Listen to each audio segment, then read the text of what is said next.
ये है गांव की एक सीधी सादी बहू जिसके पास ज्यादा दौलत तो नहीं पर दिल में भगवान के प्रति सच्ची भक्ति है। और ये गरीब घर की बहू अपने परिवार के लिए कुछ खास करना चाहती थी, लेकिन जब घर में तेल और बेसन भी ना हो तो क्या किया जाए।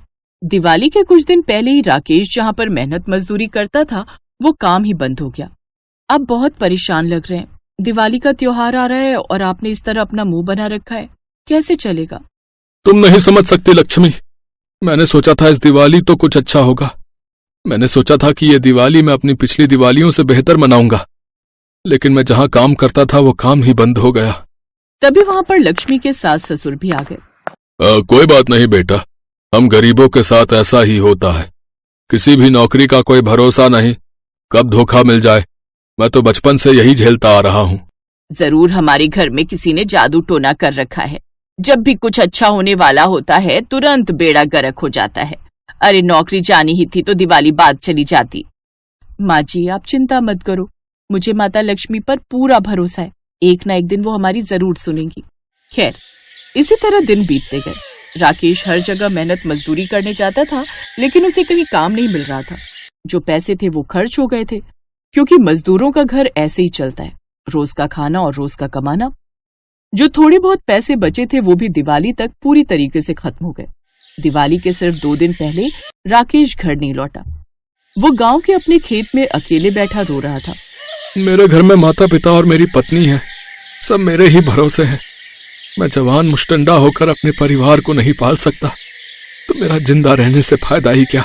साल में सिर्फ 2-3 महीने ही काम मिलता है, उसके बाद काम ही नहीं मिलता, जबकि मैं पूरी ईमानदारी और मेहनत के साथ काम करता हूँ।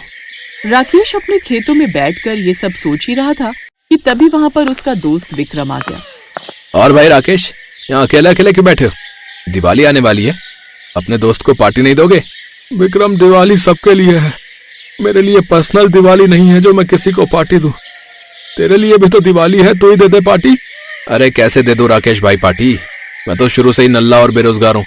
ये तो अच्छा हुआ इस बार फसल अच्छी पैदा हो गई, वरना मेरा बाप तो मुझे घर से ही निकाल देता।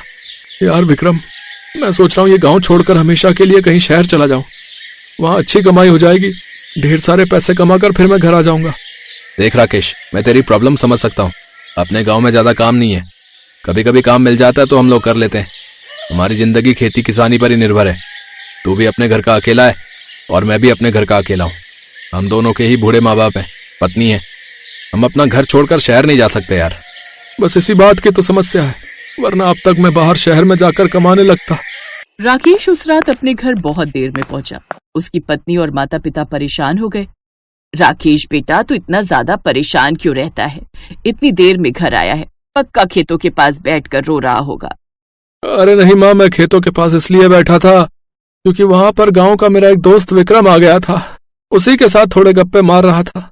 बेटा हम तेरे माँ बाप हैं, जब तू बोलना नहीं जानता था ना तब भी हम पहचान जाते थे कि तू भूख की वजह से रो रहा है या सूसू की वजह से, समझा? खैर राकेश खाना पीना खाकर अपनी पत्नी के साथ कमरे में लेट गया। 2 दिन बाद दिवाली का दिन फाइनली आ ही गया। पूरा गांव जगमगा रहा था, बच्चे पटाखे चला रहे थे। अरे बहू, इस दिवाली हम क्या करेंगे? न घर में मिठाई है न पकवान, कैसे मनाएंगे त्योहार? माँ जी, भगवान ने हमें जो दिया है वो काफी है, मैं कुछ न कुछ बनाऊंगी जरूर, आप देखती जाओ। लक्ष्मी की सास ये सब देखकर अपनी बहू लक्ष्मी के बारे में ही गलत सोचा करती थी, लेकिन उसके मुंह पर कभी कुछ नहीं कहती थी। उसकी सास अपने कमरे में चली गई और अकेले में बैठकर सोचने लगी, मुझे तो लगता है हमारे घर की गरीबी की वजह मेरी गवार बहू ही है। जब से इस घर में इसके कदम पड़े हैं तब से न काम अच्छे से चल रहा है, न ही मेरा बेटा खुश रह पा रहा है। अगर मैं सबको ये कह दूंगी तो सबको बुरा लग जाएगा। खैर रात हो गई और सभी लोग दिवाली मनाने लगे। दिल से दिवाली मनाने की बात करने वाली बहू के पास न तेल था न आटा, मगर उसके मन में थी भगवान के प्रति सच्ची श्रद्धा और कुछ कर दिखाने का हौसला। तेल और बेसन नहीं है पर गाय माता का गोबर तो है, क्यों ना कुछ अनोखा किया जाए। गोबर के पकौड़े बनाऊंगी और भगवान को अर्पण करूंगी। गरीब बहू ने गाय के गोबर को भगवान का प्रसाद समझकर पकौड़े बनाए, पर उसे नहीं पता था कि उसकी ये साधना उसे कितनी बड़ी खुशी देने वाली थी। अरे बहू, ये क्या कर रही हो? गोबर के पकौड़े? माँ जी, ये गोबर हमारे लिए पवित्र है। गोबर से बने ये पकौड़े हम भगवान लक्ष्मी को अर्पण करेंगे, वो जरूर हमारी पूजा सुनेंगी। बहू ने अपने घर के हालातों से हार मानने की बजाय दिल से भगवान की पूजा की। गोबर के ये पकौड़े उसके समर्पण का प्रतीक थे। हे माँ लक्ष्मी, ये गोबर के पकौड़े मेरे पास कुछ और नहीं होने के कारण है, लेकिन मेरी भक्ति सच्ची है। कृपा करके हमें आशीर्वाद दे ताकि हम इस दिवाली को हंसी खुशी मना सके। लक्ष्मी अपने सास ससुर और पति के साथ माँ लक्ष्मी की सच्ची श्रद्धा से पूजा करने लगी। तभी अचानक एक तेज रोशनी के साथ वहाँ पर माँ लक्ष्मी स्वयं प्रकट हो गई। ये देखकर सभी हैरान हो गए और उनके चरणों में गिर गए। तभी माँ लक्ष्मी बोली, बेटी, तेरी भक्ति और विश्वास ने मुझे यहाँ बुलाया है। तूने जो गोबर के पकौड़े बनाए हैं वो साधारण नहीं, तेरी श्रद्धा का प्रतीक है। मैं तुझसे प्रसन्न हूँ। माँ लक्ष्मी, मेरे पास और कुछ नहीं था, मैंने बस आपको मन से याद किया। ये सब आपकी कृपा है। तेरी सच्ची भक्ति और परिश्रम ने मुझे तेरे घर आने के लिए मजबूर कर दिया। मैं तुझे वरदान देती हूँ, तेरे घर में अब कभी धन धान्य की कमी नहीं होगी। तेरे इस छोटे से प्रयास ने पूरे संसार को ये सिखाया है कि भक्ति सबसे बड़ी दौलत है। बहू, तुझे तो हमने कभी समझा ही नहीं। तेरी भक्ति ने हमारे पूरे घर की किस्मत बदल दी। अब हमारे घर में हमेशा लक्ष्मी का वास रहेगा। अब उसकी सास को मन ही मन गिल्ट फील होने लगा, क्योंकि वो अपनी बहू के बारे में गलत सोचती थी। उसे यही लगता था कि लक्ष्मी गंवार है, उसके कदम गलत है, इसी वजह से घर में तरक्की नहीं हो रही। उसने खुलकर तो नहीं कहा, लेकिन हमने तुझे हमेशा गरीब समझा, पर आज तूने हमें सिखा दिया कि असली दौलत दिल की होती है। तेरे गोबर के पकौड़े और तेरी भक्ति ने हमारे घर को धन्य कर दिया। बेटी, तुझे भगवान का वरदान मिला है। हम तुझसे बहुत खुश हैं। आज से तू हमारे घर की लक्ष्मी है। दिवाली दौलत और दिखावे का त्योहार नहीं, बल्कि दिल से मनाने का त्योहार है। बहू की भक्ति ने दिखा दिया कि सच्चाई और ईमानदारी से बड़ी कोई दौलत नहीं होती। माँ लक्ष्मी उन पर कृपा करती हैं जिनके दिल में सच्ची भक्ति होती है। हमारे गोबर के पकौड़े और माँ लक्ष्मी की कृपा ने हमें सिखाया कि दौलत से नहीं, दिल की सच्चाई से घर चलता है। राजसमंद नामक एक गांव में जगमोहन अपनी पत्नी सोमा और बेटी गुड्डी के साथ रहता था। जगमोहन के पास जमीन तो थी, लेकिन साधन ना के बराबर थे। कुछ समय पहले उसके पास बैल थे, लेकिन घर के हालात बिगड़ने के कारण उसने उन्हें बेच दिया। उनकी हालत बहुत ही दयनीय स्थिति में थी। घर के हालात देख उसकी पत्नी सोमा ने उससे कहा, मेरी बात मान लीजिए जी, मुझे ठाकुर के यहाँ काम करने दीजिए। साफ सफाई और घर के काम ही तो करने हैं। क्या फर्क पड़ जाएगा अगर मैं वहां जाकर काम कर दूं? कम से कम घर के राशन पानी का तो खर्चा निकल ही जाएगा। ऐसी बात मत किया कर रेनू की माँ, तेरी बातें मेरे दिल को छलनी कर देती हैं। ये मेरे लिए मर मिटने जैसा हो जाता है। सोमा, तुम जानती नहीं हो उस ठाकुर की नीयत कितनी गंदी है।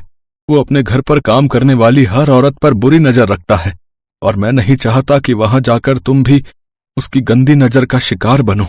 ना ना, मुझसे तो नहीं देखा जाएगा, और मैं तो गांव में किसी को अपना मुंह भी नहीं दिखा पाऊंगा। नहीं नहीं, तू वहां काम करने नहीं जाएगी बस। जगमोहन दिन भर इसी चिंता में रहता था कि वो अपनी पत्नी और बच्ची को ढंग का खाना और कपड़े तक भी नहीं दे पा रहा था। वो फटे पुराने कपड़े पहनकर ही गुजारा चला रहे थे। जगमोहन जब भी गांव में किसी से मदद मांगने जाता कि हल और बैल दे दो या ट्रैक्टर उसके खेतों में चला दो, तो सभी उसे मना कर देते। एक दिन अपने खेतों को फावड़े से खोदते खोदते वो अधमरा सा हो गया। उसकी सूखी जमीन पर फावड़ा भी नहीं चल रहा था, लेकिन वो लगातार फावड़ा चलाए जा रहा था। उसकी आंखों के सामने बार बार अपने परिवार का चेहरा आ रहा था। उधर गांव का ठाकुर गीदड़ की तरह नजरें गड़ाए बैठा था कि कब जगमोहन मदद के लिए उसके पास आए और वो उसकी जमीन हथिया ले।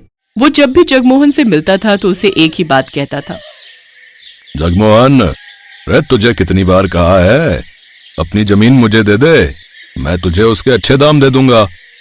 नहीं साहब, पैसे तो एक दिन खत्म हो जाएंगे, लेकिन जमीन ये मेरे पूर्वजों की निशानी है, भला इन्हें मैं कैसे बेच सकता हूँ। ये कहकर जगमोहन चला जाता है। ऐसे ही कुछ दिन बीत जाते हैं।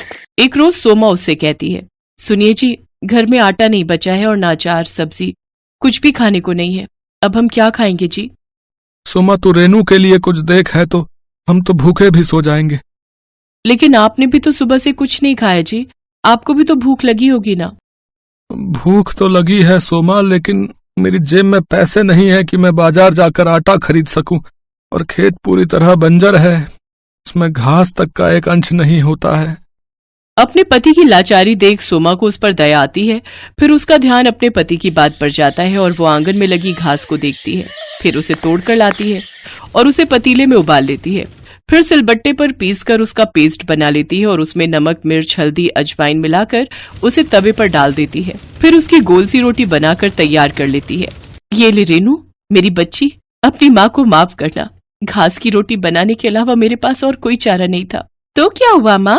मास्टर जी कहते हैं हमारे महाराणा प्रताप भी जब जंगल में रहे थे तो उन्होंने भी यही हरे घास की रोटियां खाई थी, तो फिर हम क्यों नहीं खा सकते? बिल्कुल सच कहा मेरी बच्ची। फिर जैसे ही रेनू और जगमोहन उसे अपने मुंह में डालते हैं तो उसे खाकर कहते हैं, वाह माँ, ये तो बड़ा ही स्वादिष्ट है। हाँ सुमा, ये तो लाजवाब है। की आंखों से आंसू बहने लगते हैं। मैं जानती हूँ ये इतनी अच्छी नहीं है, आप दोनों बस मेरा मन रखने के लिए कह रहे हैं। फिर उन तीनों की आंखों से आंसू बहने लगते हैं। तभी दरवाजे पर कोई आदमी आता है। जी, ये जगमोहन जी का घर है। जी हाँ। तभी जगमोहन आता है। क्या बात है भाई साहब? दरअसल मैं लॉटरी विभाग से आया हूँ। कुछ महीने पहले जो आपने लॉटरी खरीदी थी उसका आज रिजल्ट आया है और आपने इस लॉटरी को जीत लिया है, जिसका इनाम पूरे 25 लाख रुपए है। 25 लाख रुपए? और साथ में ये, हाँ जी, और साथ में ये आज का खाना हमारी कंपनी की तरफ से आपके लिए। ये सुनकर जगमोहन, सोमा और रेनू सब बहुत ही खुश होते हैं।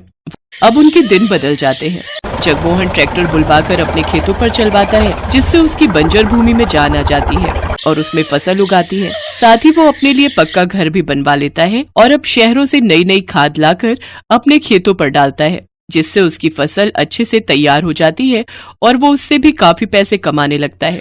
देखते ही देखते अब वो उस गांव का सबसे अमीर आदमी बन जाता है। अब वो अपने परिवार की हर इच्छा पूरी करता है और खुशी खुशी उनके साथ रहने लगता है।